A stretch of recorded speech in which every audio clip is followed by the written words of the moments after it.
નમસ્કાર, લલકાર ન્યૂઝ સાથે હું વિરલ. બગદાણાની બબાલમાં સ્પેશિયલ ઇન્વેસ્ટિગેશન ટીમે નવનીત બાલદિયાને મારવાના કેસમાં હવે વધારે 2 આરોપીઓની ધરપકડ કરી છે.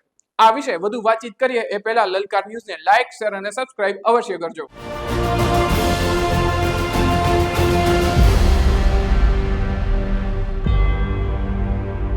નવનીત બાલદિયાને મારવાના કેસમાં કોળી સમાજે ગાંધીનગર સુધી રજૂઆત કરી હતી. સરકારને રજૂઆત કર્યા બાદ સ્પેશિયલ ઇન્વેસ્ટિગેશન ટીમનું ગઠન કરવામાં આવ્યું હતું.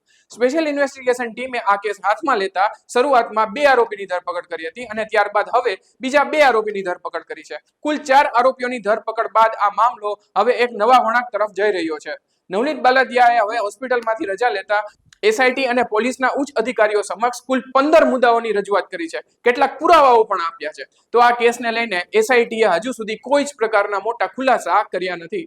બીજી તરફ જે આરોપીઓ પકડાયા છે એમના ઉપર એવો આરોપ છે કે આ આરોપીઓએ બીજા શખ્સોને મારવા માટેના જે હથિયારો આવે છે એમાં એને મદદરૂપ કરી હતી. કેટલાક હથિયારો પણ પૂરા પાડ્યા હતા. આ કેસને લઈને હજી પોલીસે કોઈ પ્રકારની સ્પષ્ટતા કરી નથી. તો હવે આ કેસમાં હવે કેવો વળાંક આવે છે એના પર સૌની નજર રહેલી છે.